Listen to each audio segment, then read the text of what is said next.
شروع اللہ کے نام سے جو بڑا مہربان نہایت رحم والا ہے۔ یہ ایک سورت ہے جس کو ہم نے نازل کیا اور اس کے احکام کو فرض کر دیا، اور اس میں واضح المطالب آیتیں نازل کیں تاکہ تم یاد رکھو۔ بدکاری کرنے والی عورت اور بدکاری کرنے والا مرد جب ان کی بدکاری ثابت ہو جائے تو دونوں میں سے ہر ایک کو 100 درے مارو، اور اگر تم اللہ اور روز آخرت پر ایمان رکھتے ہو تو شرع خدا کے حکم میں تمہیں ان پر ہرگز ترس نہ آئے، اور چاہیے کہ ان کی سزا کے وقت مسلمانوں کی ایک جماعت بھی موجود ہو۔ بدکار مرد تو بدکار یا مشرک عورت کے سوا نکاح نہیں کرتا، اور بدکار عورت کو بھی بدکار یا مشرک مرد کے سوا اور کوئی نکاح میں نہیں لاتا، اور یہ یعنی بدکار عورت سے نکاح کرنا مومنوں پر حرام ہے۔ اور جو لوگ پرہیزگار عورتوں کو بدکاری کا عیب لگائیں اور اس پر 4 گواہ نہ لائیں تو ان کو 80 درے مارو، اور کبھی ان کی شہادت قبول نہ کرو، اور یہی بدکردار ہیں۔ ہاں، جو اس کے بعد توبہ کر لیں اور اپنی حالت سنوار لیں تو اللہ بھی بخشنے والا مہربان ہے۔ اور جو لوگ اپنی عورتوں پر بدکاری کی تہمت لگائیں اور خود ان کے سوا ان کے گواہ نہ ہوں تو ہر ایک کی شہادت یہ ہے کہ پہلے تو 4 بار اللہ کی قسم کھائے کہ بے شک وہ سچا ہے، اور 5ویں بار یہ کہے کہ اگر وہ جھوٹا ہو تو اس پر اللہ کی لعنت۔ اور عورت سے سزا کو یہ بات ٹال سکتی ہے کہ وہ پہلے 4 بار اللہ کی قسم کھائے کہ بے شک یہ جھوٹا ہے، اور 5ویں دفعہ یوں کہے کہ اگر یہ سچا ہو تو مجھ پر اللہ کا غضب نازل ہو۔ اور اگر تم پر اللہ کا فضل اور اس کی مہربانی نہ ہوتی تو بہت سی خرابیاں پیدا ہو جاتی، مگر وہ صاحب کریم امیم ہے، اور یہ کہ اللہ تو توبہ قبول کرنے والا اور حکیم ہے۔ جن لوگوں نے بہتان باندھا ہے تمہیں میں سے ایک جماعت ہے، اس کو اپنے حق میں برا نہ سمجھنا بلکہ وہ تمہارے لیے اچھا ہے۔ ان میں سے جس شخص نے گناہ کا جتنا حصہ لیا اس کے لیے اتنا وبال ہے، اور جس نے ان میں سے اس بہتان کا بڑا بوجھ اٹھایا ہے اس کو بڑا عذاب ہوگا۔ جب تم نے وہ بات سنی تھی تو مومن مردوں اور عورتوں نے کیوں اپنے دلوں میں نیک گمان نہ کیا، اور کیوں نہ کہا کہ یہ صریح طوفان ہے؟ یہ افطرا پرداز اپنی بات کی تصدیق کے لیے 4 گواہ کیوں نہ لائے؟ تو جب یہ گواہ نہیں لا سکے تو اللہ کے نزدیک یہی جھوٹے ہیں۔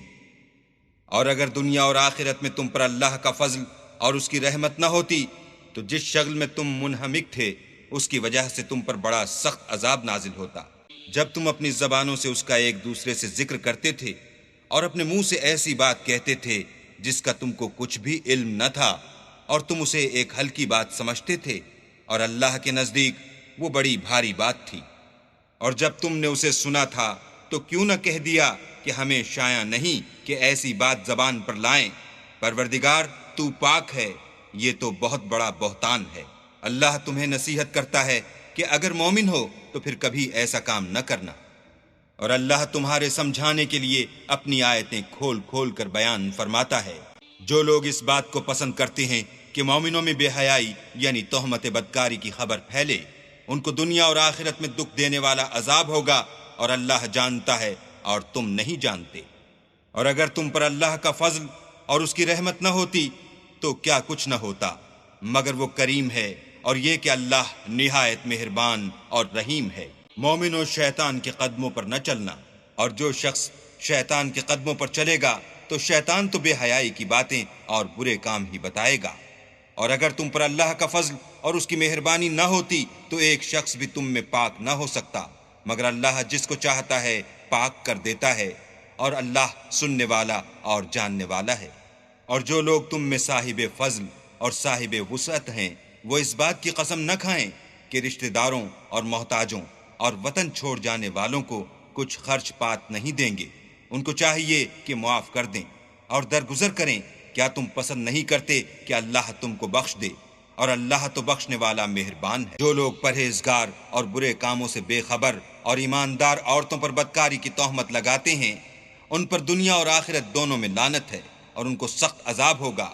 یعنی قیامت کے روز جس دن ان کی زبانیں اور ہاتھ اور پاؤں سب ان کے کاموں کی گواہی دیں گے۔ اس دن اللہ ان کو ان کے اعمال کا پورا پورا اور ٹھیک بدلہ دے گا، اور ان کو معلوم ہو جائے گا کہ اللہ برحق اور حق کو ظاہر کرنے والا ہے۔ ناپاک عورتیں ناپاک مردوں کے لیے ہیں، اور ناپاک مرد ناپاک عورتوں کے لیے، اور پاک عورتیں پاک مردوں کے لیے ہیں، اور پاک مرد پاک عورتوں کے لیے، یہ پاک لوگ ان بدگوئیوں کی باتوں سے بری ہیں اور ان کے لیے بخشش اور نیک روزی ہے۔ مومنوں، اپنے گھروں کے سوا دوسرے لوگوں کے گھروں میں گھر والوں سے اجازت لیے اور ان کو سلام کیے بغیر داخل نہ ہوا کرو، یہ تمہارے حق میں بہتر ہے، اور ہم یہ نصیحت اس لیے کرتے ہیں کہ شاید تم یاد رکھو۔ اگر تم گھر میں کسی کو موجود نہ پاؤ تو جب تک تم کو اجازت نہ دی جائے اس میں مت داخل ہو، اور اگر یہ کہا جائے کہ اس وقت لوٹ جاؤ تو لوٹ جایا کرو، یہ تمہارے لیے بڑی پاکیزگی کی بات ہے، اور جو کام تم کرتے ہو اللہ سب جانتا ہے۔ ہاں، اگر تم کسی ایسے مکان میں جاؤ جس میں کوئی نہ بستا ہو اور اس میں تمہارا اسباب رکھا ہو تو تم پر کچھ گناہ نہیں، اور جو کچھ تم ظاہر کرتے ہو اور جو پوشیدہ کرتے ہو اللہ کو سب معلوم ہے۔ مومن مردوں سے کہہ دو کہ اپنی نظریں نیچی رکھا کریں اور اپنی شرمگاہوں کی حفاظت کیا کریں، یہ ان کے لیے بڑی پاکیزگی کی بات ہے، اور جو کام یہ کرتے ہیں اللہ ان سے خبردار ہے۔ اور مومن عورتوں سے بھی کہہ دو کہ وہ بھی اپنی نگاہیں نیچی رکھا کریں اور اپنی شرمگاہوں کی حفاظت کیا کریں، اور اپنی آرائش یعنی زیور کے مقامات کو ظاہر نہ ہونے دیا کریں مگر جو اس میں سے کھلا رہتا ہو، اور اپنے سینوں پر اوڑھنیاں اوڑھے رہا کریں، اور اپنے خامند اور باپ اور خسر اور بیٹوں اور خامد کے بیٹوں اور بھائیوں اور بھتیجوں اور بھانجوں اور اپنی ہی قسم کی عورتوں اور لونڈی غلاموں کے سوا نیز ان خدام کے جو عورتوں کی خواہش نہ رکھیں، یا ایسے لڑکوں کے جو عورتوں کے پردے کی چیزوں سے واقف نہ ہوں، غرض ان لوگوں کے سوا کسی پر اپنی زینت اور سنگار کے مقامات کو ظاہر نہ ہونے دیں، اور اپنے پاؤں ایسے طور سے زمین پر نہ ماریں کہ جھنکار کانوں میں پہنچے اور ان کا پوشیدہ زیور معلوم ہو جائے۔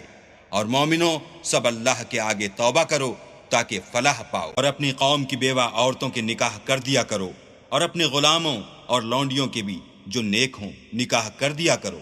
اگر وہ مفلس ہوں گے تو اللہ ان کو اپنے فضل سے خوشحال کر دے گا، اور اللہ بہت وسعت والا اور سب کچھ جاننے والا ہے۔ اور جن کو بیاہ کا مقدور نہ ہو وہ پاک دامنی کو اختیار کیے رہیں یہاں تک کہ اللہ ان کو اپنے فضل سے غنی کر دے۔ اور جو غلام تم سے مکاتبت چاہیں اگر تم ان میں صلاحیت اور نیکی پاؤ تو ان سے مکاتبت کر لو، اور اللہ نے جو مال تم کو بخشا ہے اس میں سے ان کو بھی دو، اور اپنی لونڈیوں کو اگر وہ پاک دامن رہنا چاہیں تو بے شرمی سے دنیاوی زندگی کے فوائد حاصل کرنے کے لیے بدکاری پر مجبور نہ کرنا، اور جو ان کو مجبور کرے گا تو ان بیچاریوں کے مجبور کیے جانے کے بعد اللہ بخشنے والا مہربان ہے۔ اور ہم نے تمہاری طرف روشن آیتیں نازل کی ہیں، اور جو لوگ تم سے پہلے گزر چکے ہیں ان کی خبریں اور پرہیزگاروں کے لیے نصیحت۔ اللہ آسمانوں اور زمین کا نور ہے،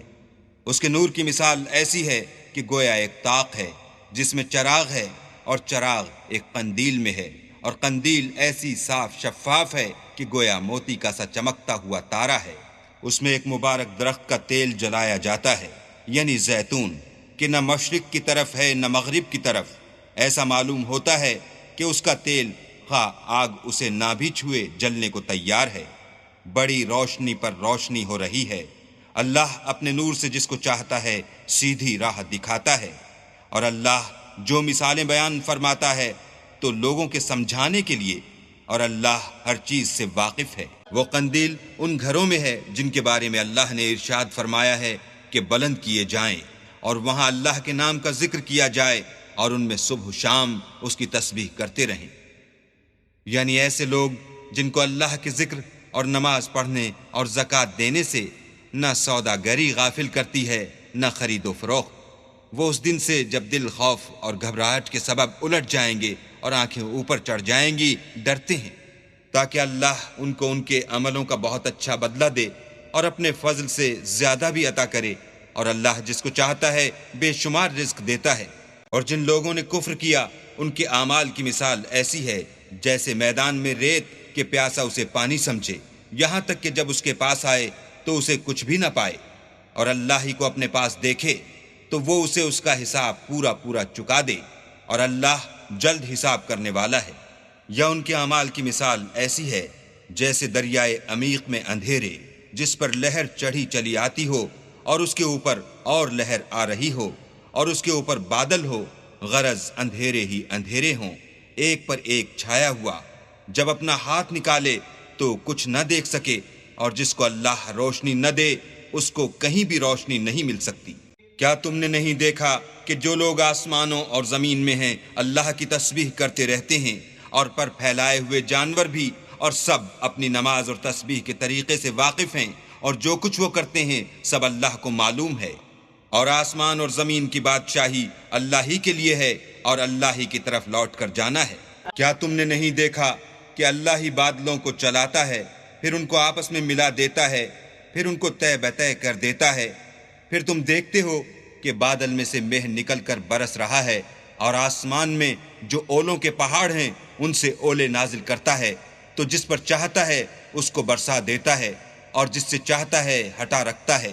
اور بادل میں جو بجلی ہوتی ہے اس کی چمک آنکھوں کو خیرہ کر کے بینائی کو اچکے لیے جاتی ہے۔ اللہ ہی رات اور دن کو بدلتا رہتا ہے، اہل بصارت کے لیے اس میں بڑی عبرت ہے۔ اور اللہ ہی نے ہر چلنے پھرنے والے جاندار کو پانی سے پیدا کیا،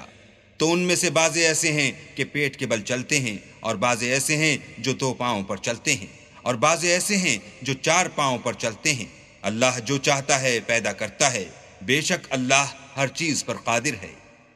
ہم ہی نے روشن آیتیں نازل کی ہیں، اور اللہ جس کو چاہتا ہے سیدھے رستے کی طرف ہدایت کرتا ہے۔ اور بعض لوگ کہتے ہیں کہ ہم اللہ پر اور رسول پر ایمان لائے اور ان کا حکم مان لیا، پھر اس کے بعد ان میں سے ایک فرقہ پھر جاتا ہے، اور یہ لوگ صاحب ایمان ہی نہیں ہیں۔ اور جب ان کو اللہ اور اس کے رسول کی طرف بلایا جاتا ہے تاکہ رسول خدا ان کا قضیہ چکا دیں، تو ان میں سے ایک فرقہ منہ پھیر لیتا ہے، اور اگر معاملہ حق ہو اور ان کو پہنچتا ہو تو ان کی طرف مطیع ہو کر چلے آتے ہیں۔ کیا ان کے دلوں میں بیماری ہے، یا یہ شک میں ہیں، یا ان کو یہ خوف ہے کہ اللہ اور اس کا رسول ان کے حق میں ظلم کریں گے؟ نہیں، بلکہ یہ خود ظالم ہیں۔ مومنوں کی تو یہ بات ہے کہ جب اللہ اور اس کے رسول کی طرف بلائے جائیں تاکہ وہ ان میں فیصلہ کریں تو کہیں کہ ہم نے حکم سن لیا اور مان لیا، اور یہی لوگ فلاح پانے والے ہیں۔ اور جو شخص اللہ اور اس کے رسول کی فرما برداری کرے گا اور اس سے ڈرے گا تو ایسے ہی لوگ مراد کو پہنچنے والے ہیں۔ اور یہ اللہ کی سخت سخت قسمیں کھاتے ہیں کہ اگر تم ان کو حکم دو تو سب گھروں سے نکل کھڑے ہوں، کہہ دو کہ قسمیں مت کھاؤ، پسندیدہ فرما برداری درکار ہے، بے شک اللہ تمہارے سب اعمال سے خبردار ہے۔ کہہ دو کہ اللہ کی فرما برداری کرو اور رسول خدا کے حکم پر چلو، اگر منہ موڑو گے تو رسول پر اس چیز کا ادا کرنا ہے جو ان کے ذمے ہے، اور تم پر اس چیز کا ادا کرنا ہے جو تمہارے ذمے ہے۔ اگر تم ان کے فرمان پر چلو گے تو سیدھا رستہ پالو گے، اور رسول کے ذمے تو صاف صاف احکام خدا کا پہنچا دینا ہے۔ جو لوگ تم میں سے ایمان لائے اور نیک کام کرتے رہے، ان سے اللہ کا وعدہ ہے کہ ان کو ملک کا حاکم بنا دے گا جیسا ان سے پہلے لوگوں کو حاکم بنایا تھا، اور ان کے دین کو جسے اس نے ان کے لیے پسند کیا ہے مستحکم و پائیدار کرے گا، اور خوف کے بعد ان کو امن بخشے گا۔ وہ میری عبادت کریں گے اور میرے ساتھ کسی چیز کو شریک نہ بنائیں گے، اور جو اس کے بعد کفر کرے تو ایسے لوگ بد کردار ہیں۔ اور نماز پڑھتے رہو اور زکوٰۃ دیتے رہو، اور پیغمبر خدا کے فرمان پر چلتے رہو تاکہ تم پر رحمت کی جائے۔ اور ایسا خیال نہ کرنا کہ کافر لوگ ہم کو زمین میں مغلوب کر دیں گے، یہ جا ہی کہاں سکتے ہیں، ان کا ٹھکانہ دوزخ ہے، اور وہ بہت برا ٹھکانہ ہے۔ مومنو، تمہارے غلام، لونڈیاں اور جو بچے تم میں سے بلوغ کو نہیں پہنچے 3 دفعہ یعنی 3 اوقات میں تم سے اجازت لیا کریں، ایک تو صبح نماز سے پہلے، اور دوسرے گرمی کی دوپہر کو جب تم کپڑے اتار دیتے ہو، اور تیسرے عشاء کی نماز کے بعد۔ یہ 3 وقت تمہارے پردے کے ہیں، ان کے آگے پیچھے یعنی دوسرے وقتوں میں نہ تم پر کچھ گناہ ہے اور نہ ان پر کہ کام کاج کے لیے ایک دوسرے کے پاس آتے رہتے ہو۔ اس طرح اللہ اپنی آیتیں کھول کھول کر بیان فرماتا ہے، اور اللہ بڑا علم والا اور بڑا حکمت والا ہے۔ اور جب تمہارے لڑکے بالغ ہو جائیں تو ان کو بھی اس طرح اجازت لینی چاہیے جس طرح ان سے اگلے یعنی بڑے آدمی اجازت حاصل کرتے رہے ہیں۔ اس طرح اللہ تم سے اپنی آیتیں کھول کھول کر بیان فرماتا ہے، اور اللہ جاننے والا اور حکمت والا ہے۔ اور بڑی عمر کی عورتیں جن کو نکاح کی توقع نہیں رہی اور وہ کپڑے اتار کر سر ننگا کر لیا کریں تو ان پر کچھ گناہ نہیں، بشرطے کہ اپنی زینت کی چیزیں نہ ظاہر کریں، اور اگر اس سے بھی بچیں تو یہ ان کے حق میں بہتر ہے، اور اللہ سنتا جانتا ہے۔ نہ تو اندھے پر کچھ گناہ ہے، اور نہ لنگڑے پر، اور نہ بیمار پر، اور نہ خود تم پر، کہ اپنے گھروں سے کھانا کھاؤ یا اپنے باپوں کے گھروں سے یا اپنی ماؤں کے گھروں سے یا بھائیوں کے گھروں سے یا اپنی بہنوں کے گھروں سے یا اپنے چچاؤں کے گھروں سے یا اپنی پھوپھیوں کے گھروں سے یا اپنے ماموؤں کے گھروں سے یا اپنی خالاؤں کے گھروں سے یا اس گھر سے جس کی کنجیاں تمہارے ہاتھ میں ہوں یا اپنے دوستوں کے گھروں سے، اور اس کا بھی تم پر کچھ گناہ نہیں کہ سب مل کر کھانا کھاؤ یا جدا جدا۔ اور جب گھروں میں جایا کرو تو اپنے گھر والوں کو سلام کیا کرو، یہ اللہ کی طرف سے مبارک اور پاکیزہ تحفہ ہے۔ اس طرح اللہ اپنی آیتیں کھول کھول کر بیان فرماتا ہے تاکہ تم سمجھو۔ مومن تو وہ ہیں جو اللہ پر اور اس کے رسول پر ایمان لائے، اور جب کبھی ایسے کام کے لیے جو جمع ہو کر کرنے کا ہو پیغمبر خدا کے پاس جمع ہوں تو ان سے اجازت لیے بغیر چلے نہیں جاتے۔ اے پیغمبر، جو لوگ تم سے اجازت حاصل کرتے ہیں وہی اللہ پر اور اس کے رسول پر ایمان رکھتے ہیں۔ سو جب یہ لوگ تم سے کسی کام کے لیے اجازت مانگا کریں تو ان میں سے جسے چاہا کرو اجازت دے دیا کرو، اور ان کے لیے اللہ سے بخشش مانگا کرو۔ کچھ شک نہیں کہ اللہ بخشنے والا مہربان ہے۔ مومنو، پیغمبر کے بلانے کو ایسا خیال نہ کرنا جیسا تم آپس میں ایک دوسرے کو بلاتے ہو۔ بے شک اللہ کو وہ لوگ معلوم ہیں جو تم میں سے آنکھ بچا کر چل دیتے ہیں۔ تو جو لوگ ان کے حکم کی مخالفت کرتے ہیں ان کو ڈرنا چاہیے کہ ایسا نہ ہو کہ ان پر کوئی آفت پڑ جائے یا تکلیف دینے والا عذاب نازل ہو۔ دیکھو، جو کچھ آسمانوں اور زمین میں ہے سب اللہ ہی کا ہے۔ جس طریق پر تم ہو وہ اسے جانتا ہے، اور جس روز لوگ اس کی طرف لوٹائے جائیں گے تو جو عمل وہ کرتے رہے وہ ان کو بتا دے گا، اور اللہ ہر چیز سے واقف ہے۔